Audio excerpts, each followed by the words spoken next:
I just wanted to get on here today and talk about my struggles with infertility. It was a little different than everyone else I've ever known that has had that issue with getting pregnant, so I just wanted to share in the hopes of it reaching someone that maybe is going through the same thing and is discouraged. So, I got diagnosed with polycystic ovarian syndrome. If you're not aware of what that is, it is a hormonal disorder causing enlarged ovaries with small cysts on the outer edges. Mine actually never had cysts, thank goodness, because apparently they're really painful. It isn't very well understood, but may involve like a combination of genetic and environmental factors. We did blood testing. My specific one was the DHEA in my blood was like 800 and something, and high was considered 400. So that's how they saw that, and then they were able to officially diagnose me with the PCOS without having like the cysts on my ovaries and like ultrasounds and everything. When I got the diagnosis and I was told that I was most likely not going to be able to have children, that it was actually a lot more rare, and when I looked it up, getting pregnant naturally, a woman cannot get pregnant if she is not ovulating, right? So what it does is you pretty much either have no period or you have very irregular periods. In my case, I had no period, so I was never ovulating. It is far more difficult since the ovulation is irregular and unpredictable. Additionally, egg quality can be affected by PCOS, so even if a woman ovulates, she may still have a hard time conceiving. Sorry, I looked everything up and stuff, so I made sure to get it right. But so pretty much, that's what I was told possibly why I had so many miscarriages was because the eggs just weren't in good quality. So like when it became the embryo or whatever, it had issues, and so then I ended up just miscarrying it instead of carrying it to term. Some of the most common symptoms of PCOS was the irregular periods, excessive hair growth, which I never had excessively anyways. I'm Italian, so like I've always had bushy eyebrows and like a little mustache, but it's fine. Weight gain, I had that terrible. It was like within a year I put on like 50 pounds without changing anything.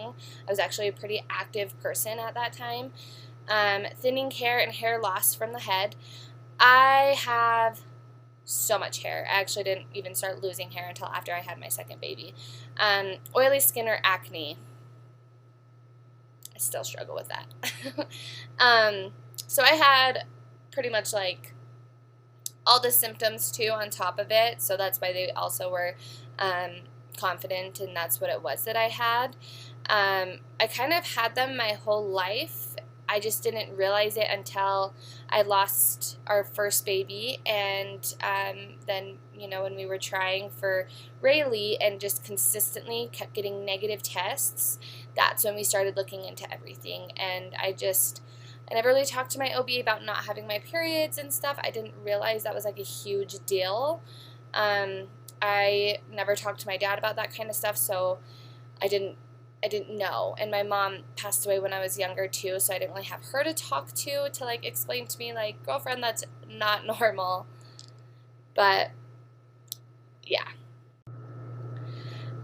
Supposedly, of course, whether you have PCOS or not, every pregnancy carries risk.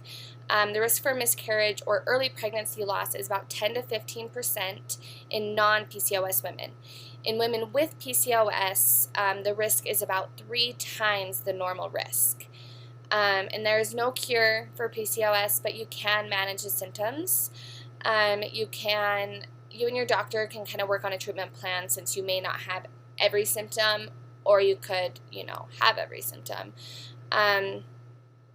And then my treatments was metformin. I took 500 milligrams twice a day.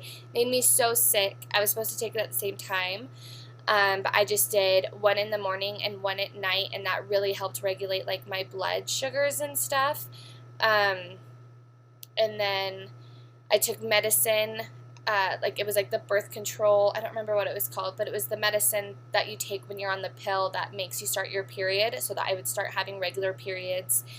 And my OBGYN, when we were trying to conceive, said to take it at least every 3 months. He was like, you don't really need a period every month, but you at least need one every 3 months.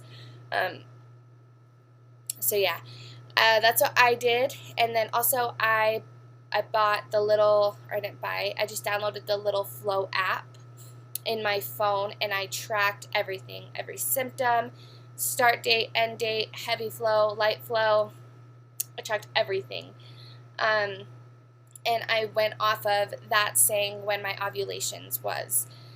So I did that, and I bought just as many ovulation like sticks to see, like double check, and it was almost right every single time. I think there was like 2 times that it said I wasn't ovulating, that the Flow app said I was. But it still took 2 years to get Rayleigh and 10 months to get Ryder. And in between Rayleigh and Ryder, we had lost another baby, which was also just as hard, if not harder, because we then realized how easy it was to love another human being.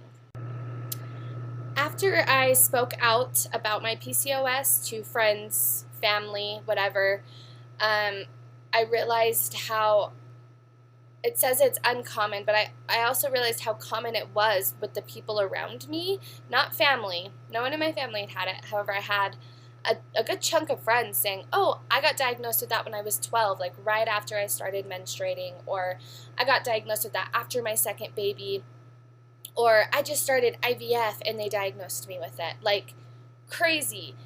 And I feel so fortunate to have both of my babies we've had our losses, but I feel so lucky that I was able to naturally conceive them. I know it's not as easy for other women, and if you are trying and you've noticed any of these symptoms, I'm going to leave the links to the resources that I have in the little description. So go ahead, check those out, talk with your doctor. Even if you're not trying to conceive and you've noticed any of these issues, like, it doesn't hurt, and most commonly goes undiagnosed because it is supposedly so rare. So that's why I wanted to share it with you guys, to just try and help anyone. And, your story might not be just like mine. You might not be able to conceive naturally, but I will, keep my fingers crossed and keep praying for those people that are trying to have babies naturally or with doctor's help. So, thank you guys.